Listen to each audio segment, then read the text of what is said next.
학생이 행복한 명품 교육 도시 안양을 구현합니다. 안녕하십니까? 오늘 사회를 맡은 안양시 인재육성재단 교육지원팀장 유현채입니다. 만나서 반갑습니다. 지금부터 2021년 안양누리 중학생 기자단 수료식을 시작하겠습니다. 안양누리 중학생 기자단은 미디어 리터러시 교육의 일환으로 진행되고 있으며 6년째 진행되고 있는 교육 프로그램입니다. 그럼 먼저 안양시 최대호 시장님의 축사가 있겠습니다. 안양누리 기자단 여러분 반갑습니다. 안양시장 최대호입니다. 학업으로 바쁜 가운데서도 열정을 가지고 안양누리 기자단 활동에 임해준 51명의 중학생 여러분 수고 많았습니다.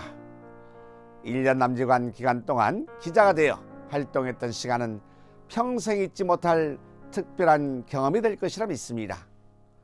안양누리 기자단으로 활동하면서 기자로서 갖춰야 할 교육과 더불어 안양학생 종합뉴스를 직접 작성하고 온라인 콘텐츠를 제작한 경험은 성인으로 성장하는 과정에서 값지고 귀중한 자산이 될 것입니다. 기자는 자신이 쓰는 기사를 통해 사람들의 공감을 얻고 행동이나 인식의 변화를 일으킬 수 있습니다. 그만큼 기사에는 많은 사람을 바꾸는 힘이 있음을 명심하고 우리 학생들이 사회에 선한 영향력을 미치는 인재로 성장하기를 바랍니다. 안양누리 기자단은 청소년들의 목소리를 듣는 차세대 미디어 플랫폼이자 청소년이 더 큰 세상과 마주할 수 있는 배움과 소통의 장으로 자리매김하였습니다. 또한 우리 지역의 여론 형성과 정책 과정에 수많은 청소년의 의견이 직간접적으로 반영될 수 있게 한 좋은 제도로 평가받고 있습니다. 이러한 우수한 제도가 더욱 빛을 발하게 해준 우수기자 수상자들과 기자단에게 축하의 박수를 보내드립니다. 오늘 수료식을 축하하며 학생 여러분의 꿈이 실현될 수 있도록 안양시가 항상 응원하겠습니다. 감사합니다. 네, 시장님 축사 감사합니다. 시장님의 말씀대로 매년 발전해 나가는 중학생 기자단이 되기를 기대합니다. 그럼 다음으로 중학생 제작 영상과 활동 소감 발표가 있겠습니다.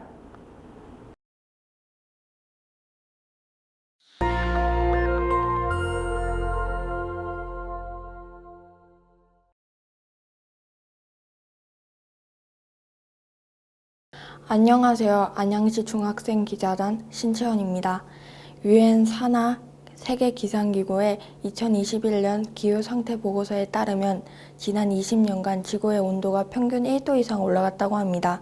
이 1도의 영향은 크게 생각하지 않을 수도 있겠지만 현재 지구는 이 1도의 온도 상승으로 인해 수많은 이상 자연현상들이 발생하고 있습니다. 그 한 예로 남극과 북극의 빙하가 녹는 속도가 빨라지고 있습니다. 빙하가 빨리 녹으면서 바다 수면이 상승하고 키리바시와 같은 섬 나라들은 점점 사라지고 있습니다. 우리나라 근처의 일본과 필리핀 등 아시아의 섬 나라들도 매년 해수면이 높아지고 있다는 보고서가 발표되고 있습니다. 또 남극과 북극의 빙하 면적이 줄어들면 태양 광선을 반사시키지 못하게 되는데 이는 지구의 온도를 더 빨리 상승하게 하는 원인 중 하나가 됩니다. 조너선 본버 브리스톨 빙하 센터장은 현재 해수면 상승 속도는 지난 2000년 동안 그 어느 때보다도 빨라지고 있다며 이 상태로 계속 간다면 상승폭이 2100년에는 2m를 넘어설 것이고 전 세계 6억 3천만 인구가 터전을 잃을 수도 있다며 경고했습니다. 지구의 온도가 올라가는 또 다른 원인은 대부분 인재로 발생합니다. 기업의 화석연료 과잉 사용, 가정의 전력 과잉 사용, 사람들의 육류 과잉 섭취 등을 큰 예로 들 수 있습니다. 우리는 우리가 지금 사용하는 의식주 모든 것이 지구의 온도 상승에 영향을 미치고 있음을 알아야 합니다. 이러한 온도 상승은 지구에 미치는 영향들을 알아보면 사하라 사막에 내리는 눈, 북미 대륙을 덮친 기록적인 폭염, 유럽과 중국 등에서 발생한 대규모 홍수, 54.4도까지 치솟은 미국 캘리포니아 데스밸리 등 이례적인 자연현상들이 더 자주 발생하고 있습니다. 우리나라의 경우만 봐도 여름 폭염, 집중호우, 따뜻한 겨울, 더 강력해지는 태풍 현상들이 계속 지속되고 있습니다.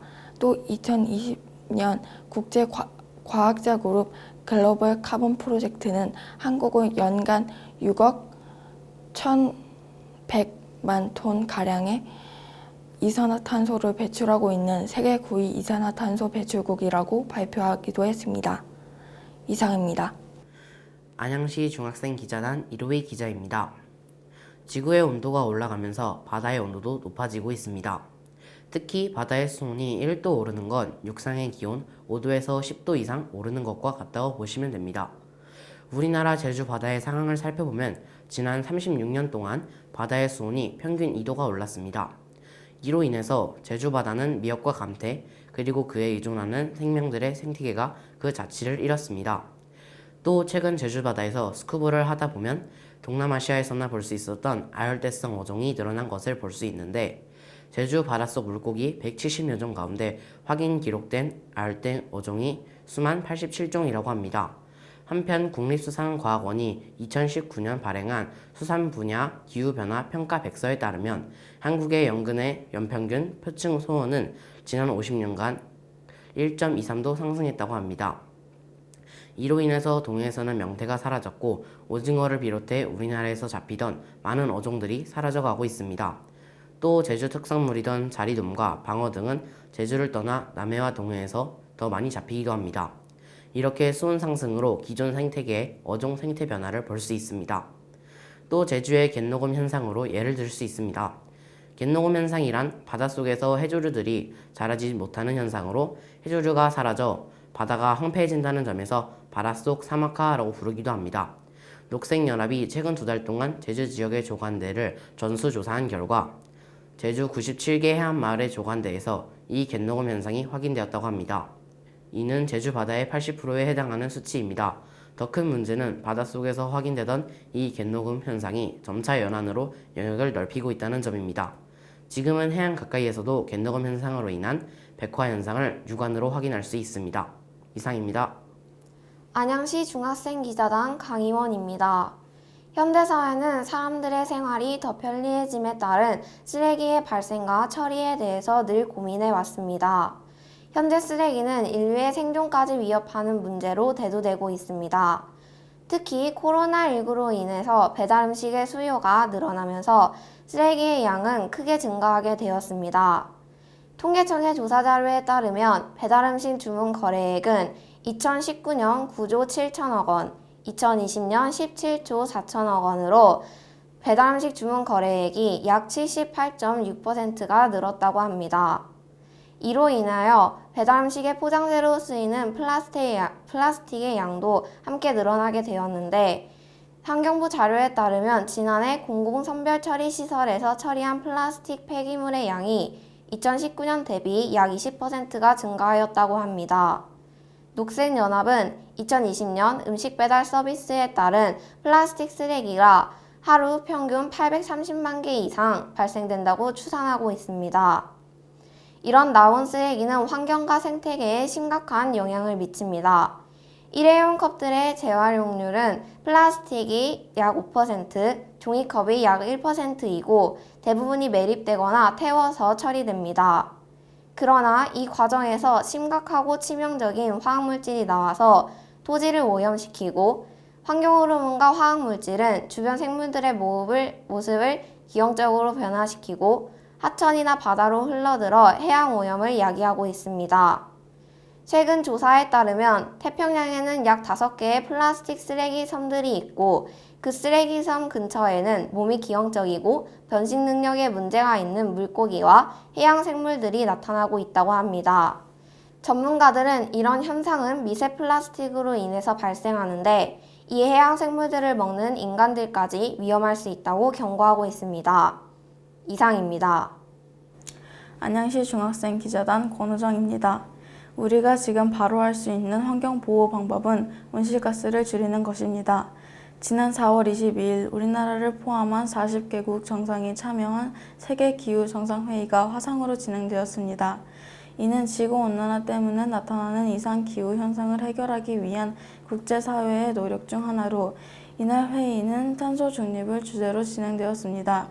그러면 지구온도 1도를 낮추기 위해 우리 학생들이 할 수 있는 실천에 대해서 알아보겠습니다. 첫 번째로 화석 연료를 주로 사용하는 자동차의 이용을 줄이는 것입니다. 최근 우리나라의 대중교통은 친환경 연료를 사용하기 시작했습니다. 이에 우리도 자동차보다는 대중교통을 이용해야 합니다. 가능하다면 걷기와 자전거 이용을 추천드립니다.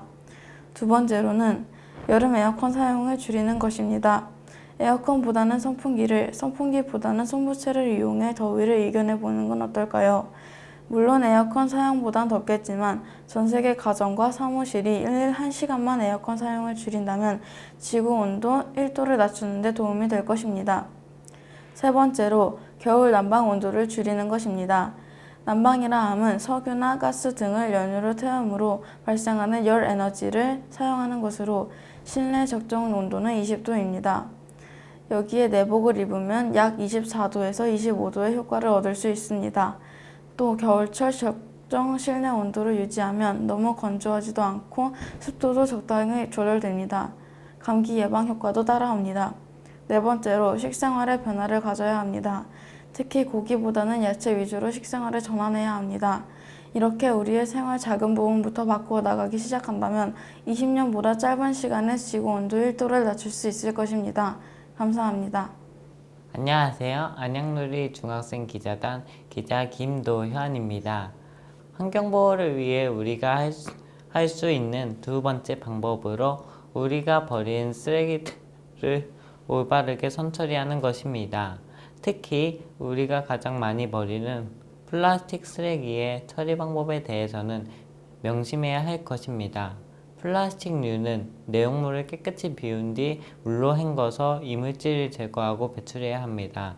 이때 본체와 락을 그리고 뚜껑을 분리 배출해야 합니다. 특히 투명 페트병과 유색 페트병도 분리해서 배출해야 합니다. 가급적이면 플라스틱 제품을 사용하지 않는 것이 현명합니다. 캔류는 철과 알루미늄으로 나눕니다. 보통은 두 재질을 구별하지 않고 버리는데 지역에 따라서는 분리해서 배출해야 하는 곳도 있습니다. 캔도 배출할 때는 내용물을 비우고 물로 헹군 후 배출해야 합니다. 주의사항으로 부탄가스나 살충제, 용기 등을 배출할 때는 꼭 구멍을 뚫어 내용물을 비운 후 배출해야만 안전합니다. 유리병류를 배출할 때는 병 뚜껑을 제거한 뒤 병 안까지 내용물을 비우고 물로 헹군 후 배출합니다.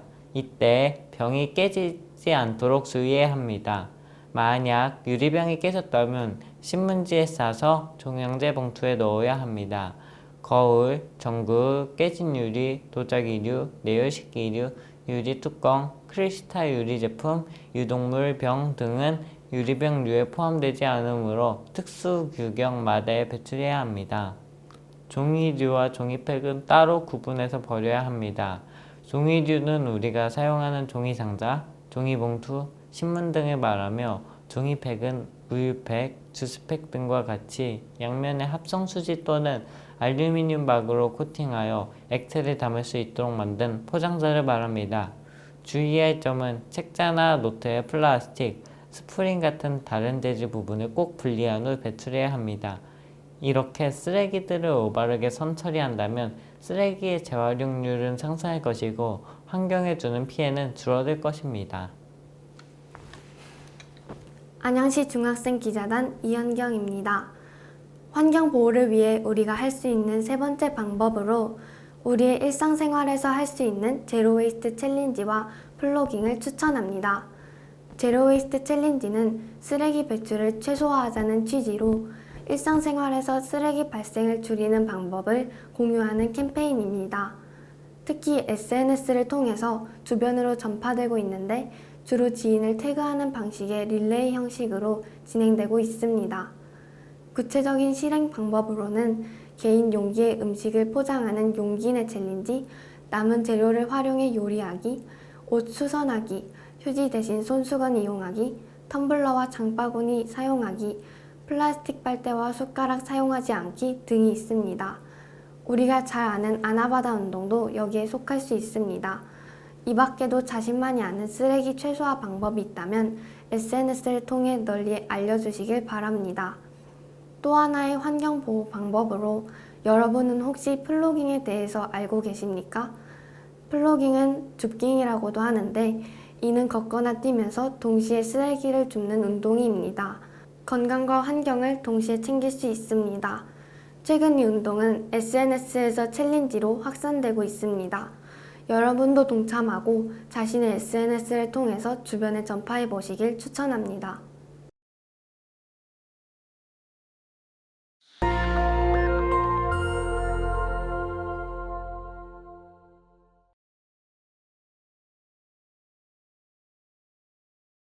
안녕하세요. 안양시 중학생 기자단 신혜진입니다.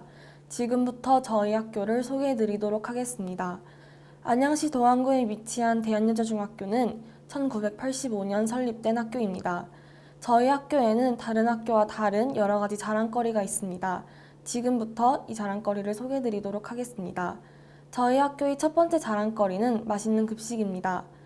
영양사 선생님이 오랜 시간 동안 학생들이 맛있고 건강한 급식을 먹기 위해 노력하신 덕분에 많은 아이들이 저희 학교의 급식에 자부심을 느끼며 생활하고 있습니다. 삼겹살 고추장구이, 추러스, 초코스틱 등 질 높고 건강하며 맛있는 학교 급식으로 대한여자중학교의 학생들은 학업으로 받는 스트레스를 급식으로 해결할 수 있습니다. 두 번째 자랑거리는 특색 있는 교복입니다. 남색의 진한 초록색으로 포인트를 준 동복과 하늘색으로 여름이 맑은 하늘을 연상하게 하는 하복, 그리고 싱그러운 초록색으로 파릇파릇한 체육복까지 저희 학교 학생들은 이러한 특색 있는 교복을 입으며 즐겁게 학교 생활을 하고 있습니다. 마지막 특징은 많은 동아리입니다.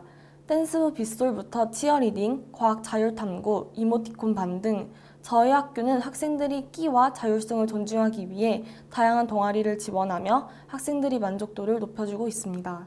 이상입니다. 안녕하세요. 저는 안양시 중학생 기자단 이서은입니다. 제가 소개해드릴 학교는 인덕원 중학교인데요. 여러분은 인덕원 중학교를 알고 계시나요? 아마 다른 지역이거나 근처에 없다면 모르실 수도 있으실 겁니다. 그런 분들을 위해 인덕원 중학교의 여러 가지 특징들을 소개합니다. 우선 인덕원 중학교는 학생의 의견을 우선시하여 대토론회라는 것을 매년 한 번씩만 여는데 학생들이 어떤 주제를 토론할지에 대해 의견을 제시하고 그 의견들 중에서 제일 괜찮은 주제를 하나 집어서 그 주제를 가지고 모든 학생과 학부모님들이 다 같이 토론하는 것이 대토노라입니다. 하지만 아쉽게도 이번에는 코로나로 인해 모이지 못하여 각 학년 대표들 한두 명 정도 뽑아서 진행을 했었습니다. 다음은 특수과목에 대한 것인데요. 이 특수과목은 각각 예술체육, 주제선택, 동아리가 있는데 각 과목마다 반이 3개로 나뉘어 있고 그 반들 중 하나를 선점하여 한 학기 또는 한 학기에 반 동안 수업합니다. 예술체육은 뮤지컬, 우쿨렐레, 그리고 농구가 있으며 주제선택은 영어, 사회, 국어가 있고 동아리는 난타, 캘리그라피, 방송댄스가 있습니다. 이 외에도 방과후 밴드부 갭스와 댄스부 위너스, 방송부 등이 있습니다. 지금 초등학교 6학년인 학생들에게 인덕원 중학교로 오는 것을 추천합니다. 이상입니다. 안녕하세요. 안양시 중학생 기자단 강희원입니다. 제가 소개해드릴 학교는 호성중학교입니다.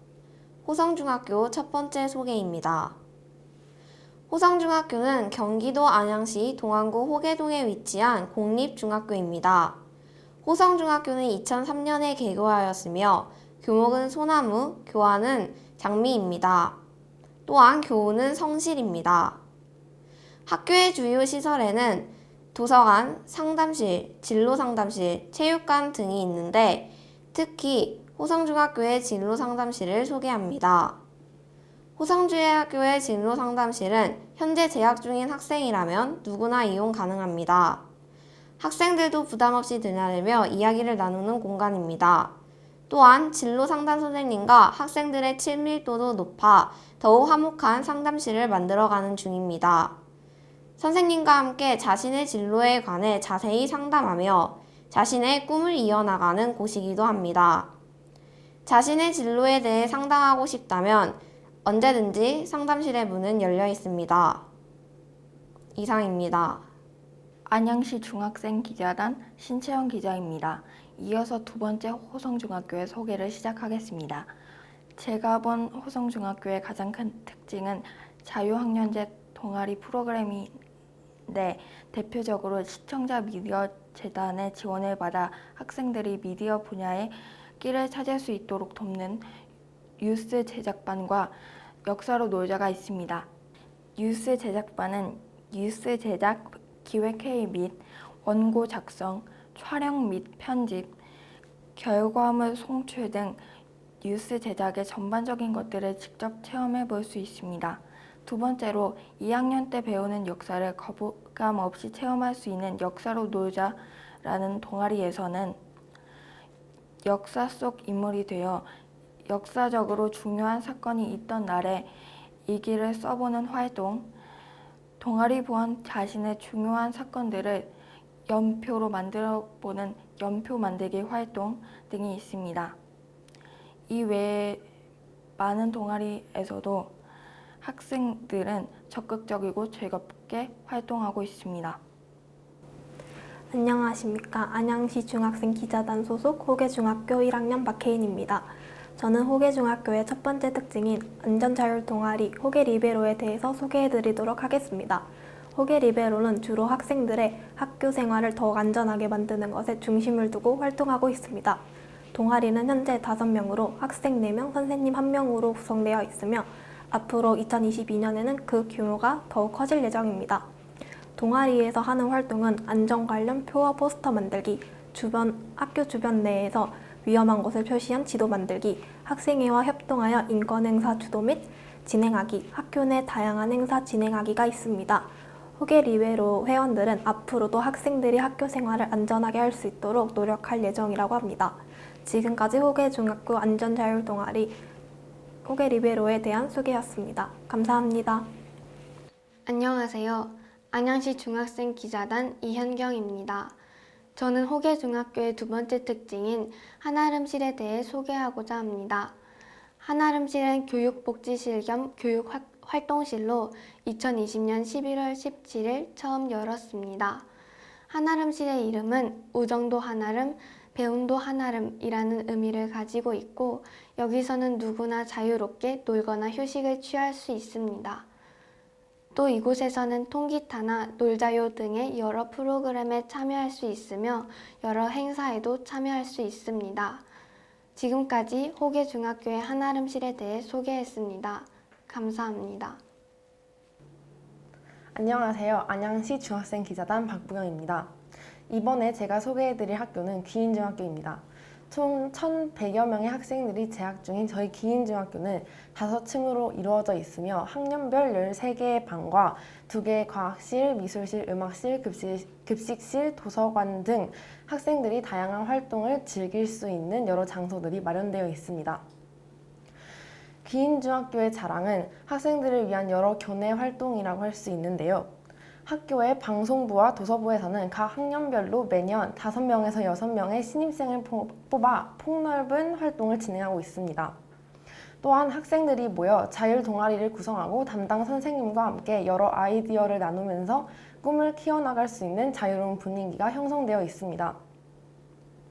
매 학기마다 4개에서 5개의 교내 대회를 통해서 학생들이 자신의 끼를 발산하고 새로운 수준으로 거듭날 수 있도록 하는 계기를 마련해 주기도 하고 있습니다. 귀인중학교는 단순히 학생들의 학습 진도나 일방적인 배움을 위한 학교가 아닌 세 개의 학년이 서로 융합하며 소통하고 협력해서 꿈을 키워나가고 의미 있는 중학생 시절을 보낼 수 있도록 해주는 조력자로서의 역할을 다하기 위해 매년 노력하고 있습니다. 이상 박부경 기자였습니다. 안양시 중학생기자단 강선입니다. 안양시 동안구에 위치한 번개중학교에 대해 소개하겠습니다. 제가 오늘 소개할 번개중 도서관 한누리관은 번개중 학생들이 애용하는 공간 중 하나입니다.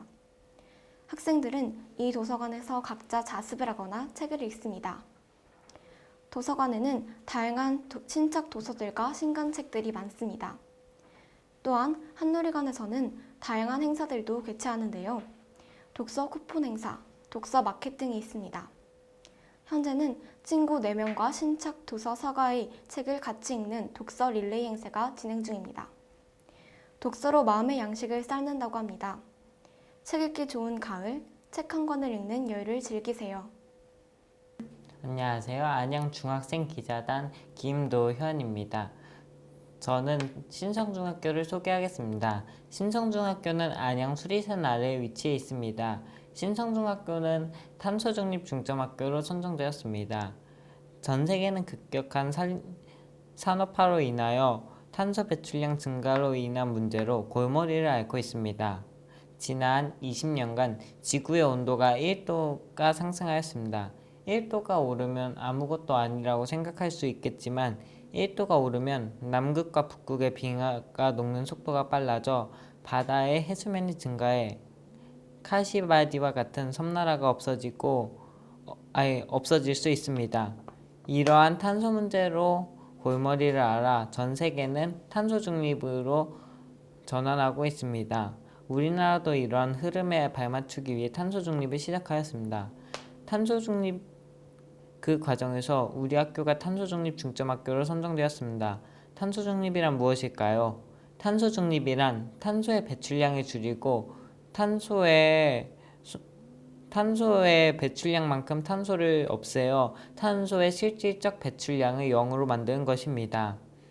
탄소 중립 중점학교는 교육부, 환경부, 농식품부, 산림청, 기상청 등 6개 정부 부처가 저탄소 중립을 실천하기 위해 시범 중학교를 운영하는 곳입니다.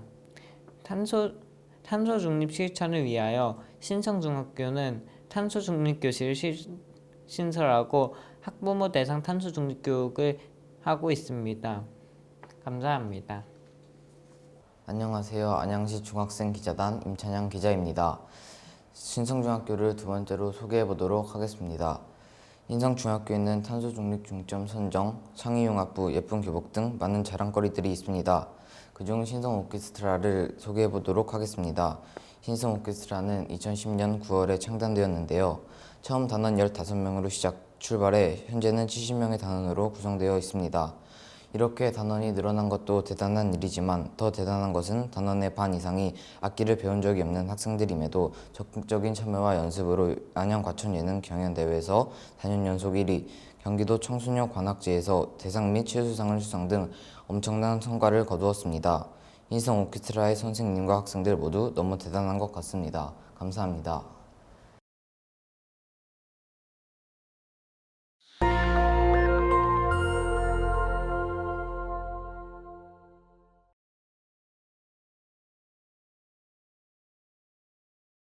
안녕하세요. 안양시 중학생 기자단 신혜진입니다. 지금부터 중학생이 읽으면 좋을 책을 소개해드리도록 하겠습니다. 책 제목은 1984년입니다. 책 1984는 작가 조지 오웰이 적은 디스토피아 소설입니다. 빅 브라더라는 인물이 독재하는 세상을 배경으로 한 이 소설은 주인공 윈스턴이 독재로부터 벗어나기 위해 고군분투하는 모습을 통해 과연 진짜 완벽한 세상은 존재할까라는 의문을 독자에게 던집니다. 청소년기는 성인이 되기 전 자신만이 자아와 가치를 확립하고 미래에 어떻게 살 것인지 고민하며 또 자신을 고찰하는 시기입니다. 이런 청소년들이 이 1984를 읽으면 자유란 무엇이고 정의란 무엇인지 또 앞으로 우리 세상을 미래에 어떻게 만들 것인지 생각해 볼 수 있을 것이기 때문에 이 책을 추천합니다. 안녕하세요. 안양시 중학생 기자단 이서은입니다. 중학생이 읽으면 좋을 책을 소개합니다. 제가 소개할 푸른 늑대의 파수꾼이라는 이 책은 김은지 작가님이 쓴 장편 소설입니다. 이 책은 일본군 강제 위안부 문제를 중점으로 해서 그 주제를 기반으로 스토리가 진행되며 그 스토리 안에 타임루프라는 요소를 넣어 한층 재미를 넣어준 책입니다. 주요 등장인물 중 현수인이라는 이름의 할머니는 과거 위안부로 끌려갔던 일 이후 누워서 지내며 그 위안부의 기억에 대한 트라우마가 계속 생각나서 고통스러운 나날을 보내던 캐릭터입니다. 그런 할머니를 보며 호기심을 풀었던 오햇귀라는 또 다른 캐릭터는 우연히 거꾸로 감기는 시계를 발견하며 그 시계로 1940년으로 루프를 하게 되고 그곳에서 햇귀라는 소녀 시절의 수인과 그 수인이 식모로 일하는 집의 딸 하루코를 만나고 곧 수인에게 악몽 같은 일이 닥칠 것을 알게 됩니다. 이 책은 초등학생부터 고등학생까지의 모든 학생들에게 추천드리고 싶습니다. 그 이유는 앞에서도 언급했다시피 일제강점기를 다룬 내용이기 때문이기에 청소년들이 한 번쯤은 읽어보셨으면 좋겠습니다. 마지막으로 책은 생각의 영역을 확장하고 어떤 문제에 대하여 깊이 고민할 수 있게 해줍니다. 이상입니다. 안녕하세요. 안양시 중학생 기자단 문하연입니다. 제가 소개해드릴 책은 산책을 듣는 시간이라는 책입니다. 여러분들은 주위에서 장애인을 보신 적 있으신가요? 장애인을 마주치면 어떤 기분이 드시나요? 힘들겠다, 안타깝다, 불편하겠다? 이러한 고정관념을 가지고 계시진 않으신가요? 정은 작가님의 산책을 듣는 시간은 청각장애인 수지의 이야기입니다. 수지는 인공호흡 수술로 인해 고통을 겪습니다. 내내 조용하고 고요했던 수지의 세계와 다르게 시끄러워서 혼란에 빠졌습니다. 그렇지만 시각장애인 친구 한민 덕분에 수지가 점차 조금씩 수지만의 삶을 만들어 나가게 됩니다. 이 책에서는 장애를 하나의 장점으로 봐줄 수 없느냐는 구절이 나옵니다. 이 구절에서 장애인은 동정을 받아야 할 대상이 아닌 단지 사람이라는 것을 깨닫게 됩니다. 우리에게 장애인에 대한 편견을 버리고 깨달음을 주는 이 책을 꼭 읽어보시길 추천합니다. 감사합니다. 안녕하십니까. 안양시 중학생 기자단 박보영입니다. 올해는 가을이 유독 추운데요. 그런 여러분의 가을 겨울을 따뜻하게 만들어드릴 책 달러구두 꿈 백화점을 추천해드리고자 합니다. 달러구두 꿈 백화점의 이야기는 주인공인 페니가 잠든 사람들을 위해 꿈을 파는 달러구두 꿈 백화점에 입사하게 되면서 시작됩니다. 백화점의 1층 프런트를 맡게 된 페니는 꿈을 사러 온 손님들에게 다양한 꿈을 추천해주고 그들이 현실 세계에서 받은 상처를 꿈을 통해 치유할 수 있도록 해줌으로써 점점 백화점의 일원으로서 거듭나게 되는데요. 이 책은 꿈이라는 생소한 주제를 중심으로 꿈을 사러 온 손님, 꿈을 파는 가게, 그리고 꿈을 제작하는 감독들과 같은 구체적인 세계관을 만들었다는 점에서 관심을 이끌고 있습니다. 하지만 한번 읽기 시작하면 그 이야기 속에 담긴 솔직하고 담백한 매력에 빠져들게 되는데요. 이 책은 잠든 후 꾸는 꿈이 진정한 나의 휴식처가 되는 요즘, 그 짧은 순간을 아름답고 소중한 순간으로 만들어주고 있습니다. 그 무엇에도 마음을 주기 힘들거나 어려운 시절이 있을 때 이 책을 한번 읽어보길 추천합니다. 이상 박보경 기자였습니다. 안녕하십니까. 안양시 중학생 기자단 비산중학교 박재현입니다. 오늘은 중학생이 읽으면 좋을 책 미인의 법칙에 대해 소개해드리려고 합니다. 미인의 법칙은 나유나 작가의 소설로 이름과 어울리지 않는 외모를 가진 18살 박미인의 이야기를 담고 있습니다. 미인은 자신과 달리 외모와 이름이 완벽하게 일치하는 정하얀을 부러워합니다. 성형을 위해 아르바이트를 하던 주인공은 미인의 법칙이라는 카페에서 사장 백유담과 그의 남동생 백록담을 만나면서 진정한 미인에 대해 깨닫게 됩니다. 많은 사람들은 자신의 외모에 콤플렉스를 가지고 있습니다. 특히 10대 학생들은 더욱 그렇습니다. 저는 외모에 자신감이 없고 미인이 되고 싶은 친구들에게 이 책을 추천합니다. 그 이유는 따뜻한 마음을 가진 사람이 진정한 미인이라는 것을 깨달을 수 있고 성장하며 위로받을 수 있기 때문입니다. 책 속에서 미인의 법칙 카페의 사장 백유담은 주인공 미인이에게 이렇게 말합니다. 눈앞에 있는 건 너야. 너의 인생을 살아가면 돼. 모든 학생들이 자신의 외모에 좌절하지 않고 진정한 미인이 되는 법을 배울 수 있길 바랍니다.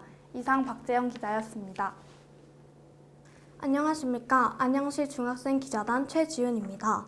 제가 소개하는 꿈을 지키는 카메라라는 책은 김중미 작가의 단편 소설으로 이 책에는 재건축의 불평등성에 대해 말하고 있습니다. 이 책의 주인공인 아람이는 반에서 유일하게 보충 수업의 불평등성에 대해 이야기하였고 선생님에게 당당히 자신의 의견을 표현하였습니다. 또 할아버지의 가게가 없어질 위기에 처하는 것, 재건축으로 인해 많은 사람이 힘들어한다는 것 등 재건축의 불평등성을 사진을 찍어 블로그에 올리며 사건을 해결합니다.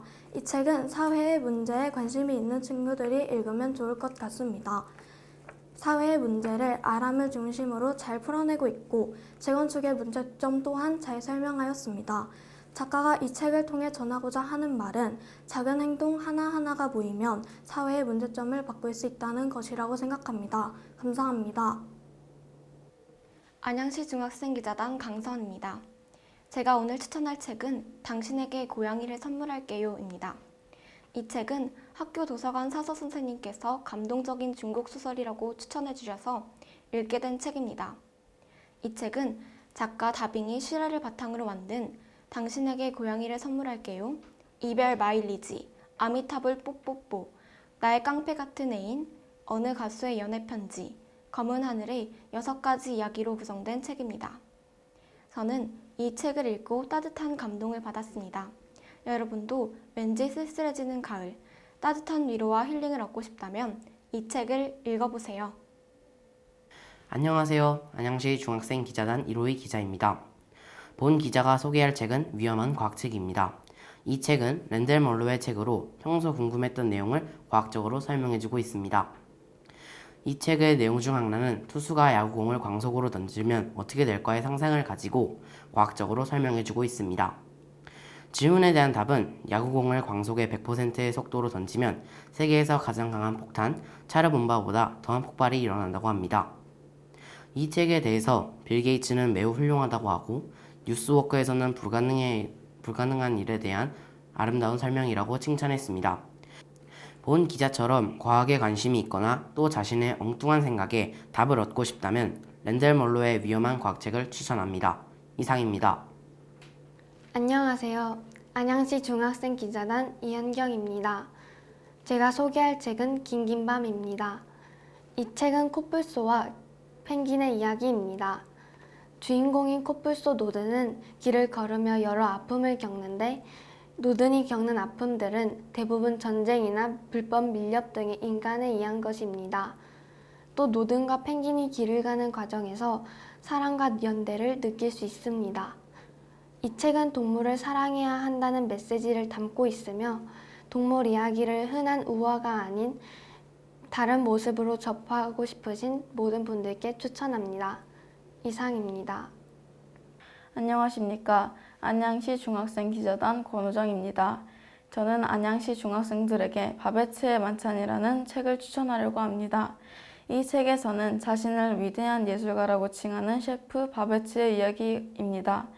바베츠가 일했던 어느 작은 마을의 집에서는 죽은 목사의 100주년 잔치가 열리게 됩니다. 여러분들은 복권에 당첨이 되신다면 무엇을 먼저 하실 건가요? 바베츠는 자신이 가장 원하는 예술을 목사의 100주년 잔치 때 복권에 당첨된 돈으로 자신의 예술을 펼칩니다. 바베츠는 자신의 원하는 것을 정확히 알기에 가능했던 일입니다. 여러분들도 자신이 원하는 걸 찾아서 이루시길 바랍니다. 감사합니다. 안녕하세요. 안양시 중학생 기자단 박정호입니다. 제가 추천하고 싶은 도서는 미안해 스이카입니다. 책 미안해 스이카는 도덕 시간에 친구 단원을 배우며 읽게 된 책입니다. 이 책을 쓸 당시 14살이던 작가 하야시 미키는 실제로 집단 따돌림을 당해왔습니다. 이 책은 그 경험을 바탕으로 학교 내에서 일어나는 집단 따돌림에 대해 쓰여진 책입니다. 주인공 스이카는 괴롭힘을 주도하는 아이들에게 맞서 같은 반 친구인 치카를 편들었다가 도리어 괴롭힘을 당하는 처지에 놓입니다. 이렇게 괴롭힘을 당하던 와중 어느 날 밤에 유리에라는 시각장애인 소녀를 만나게 됩니다. 유리에는 사고를 당해 부모님을 잃고 그 사고로 인해 실명하게 됩니다. 스이카는 유리에와 이야기하면서 조금씩 용기를 얻게 됩니다. 그러나 결국 점점 심해지는 요코의 괴롭힘을 참다 못한 스이카는 창밖으로 뛰어내리고 맙니다. 그 후 스이카가 유체 이탈을 하며 자신을 걱정해주는 사람들을 보고 자신의 행동을 후회하지만 죽게 됩니다. 스이카의 각막은 유리에게 이식되고 시력을 회복한 유리에는 스이카네 집에서 살게 됩니다. 1년 후 요코 일당은 새로운 전학생을 괴롭히기 시작하나 1년 전에 이를 계기로 학생들이 많이 바뀌었기 때문에 그 괴롭힘은 오래가지 못하며 이야기는 끝이 납니다. 이 책을 쓸 당시 14살이던 작가 하야시 미키는 실제로 집단 따돌림을 당했었습니다. 이 책은 현대의 집단 따돌림을 담고 있으며 왕따를 당하고 있는 아이들에게 자기 자신을 잃지 말라는 메시지를 전하고 있습니다. 학교를 다니는 학생으로서 한 번쯤은 생각해야 할 주제를 담고 있는 책이라고 생각이 듭니다. 이상입니다.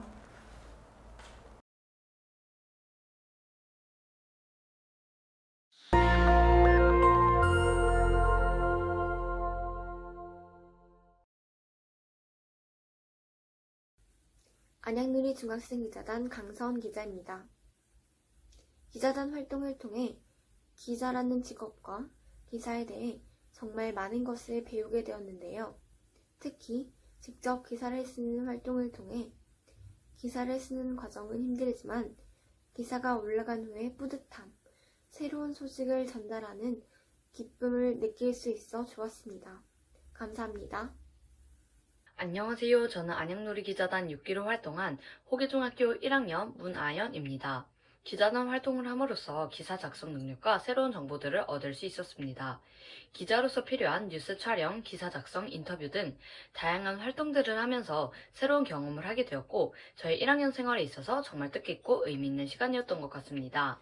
안녕하세요. 저는 안양누리 중학생기자단 6기로 활동한 호계중학교 박혜인입니다. 저는 스스로 기사를 작성한다는 경험을 할 수 있어서 정말 좋았습니다. 또 처음에는 기사를 작성할 때 오랜 시간이 걸렸지만 다음 기사, 또 다음 기사를 작성하며 기사 작성 시간도 줄고 나름 발전한 것 같아 뿌듯했습니다. 안녕하세요. 저는 안양학생기자단원인 호성중학교 강희원이라고 합니다. 저는 올해로 안양기자단 활동을 한 지 2년째가 되는데요. 지금은 신문기사나 뉴스를 보며 최근 이슈나 기사화될 만한 것을 찾는 것이 일상이 될 정도로 기자단 활동이 뜻깊었습니다. 코로나가 길어짐에 따라 대면 수업은 비록 한 번밖에 하지 못하였지만 대면 수업 못지않게 재미있고 현장감 넘치게 잘 지도해 주신 선생님들 덕분에 1년을 보람차고 재미있게 보낼 수 있었던 것 같습니다. 이상 강희원이었습니다. 감사합니다. 안녕하세요. 저는 이번 안양시 중학생 기자단으로 활동했던 신채연입니다. 저는 이번 기자단 활동을 통해 기자라는 직업과 기자가 가져야 하는 책임감 등을 배우게 되었고 제가 전에 알지 못했던 정보들에 대해 알아볼 수 있었던 경험이 되었다고 생각합니다. 감사합니다.